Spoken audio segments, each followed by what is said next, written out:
تھی۔ مختلف لوگ مختلف چیزوں کی پوجا کر رہے تھے۔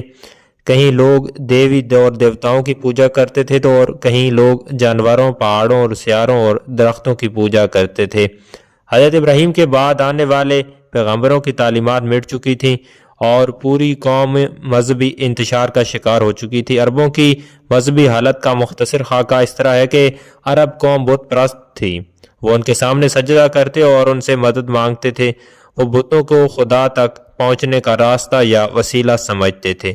ان کے یہ بت پتھر، مٹی اور لکڑی کے ہوتے تھے۔ ان کے علاوہ وہ درختوں، پہاڑوں اور سیاروں کی پوجا بھی کرتے تھے۔ ہر قبیلے کا اور ہر علاقے کا اپنا اپنا بدھ اور یا دیوی ہوتا تھا۔ اس کے علاوہ وہ ہر روز کا دیوتا بھی مختلف ہوتا تھا۔ ان کے چند اہم بت یہ تھے کہ عزیز، سبل، لات اور منات، سوا، یقوق، یغوث، نصر، نائلہ، اصاف اور ابب بتائے جاتے ہیں۔ عرب کے لوگ فرشتوں کو خدا کی بیٹیاں قرار دیتے تھے۔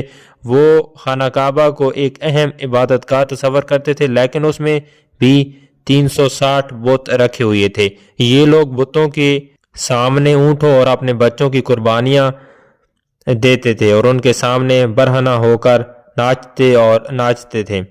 عرب قوم میں کچھ لوگ ایسے بھی تھے جو خدا کی ذات اور آخرت اور کسی بھی مذہب کے سرے سے قائل ہی نہیں تھے۔ ان لوگوں کو ملد کہا جاتا ہے۔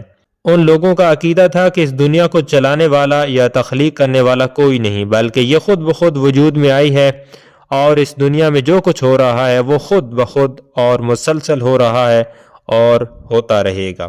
عرب میں ایسے لوگ بھی تھے جو توریات کو مانتے تھے۔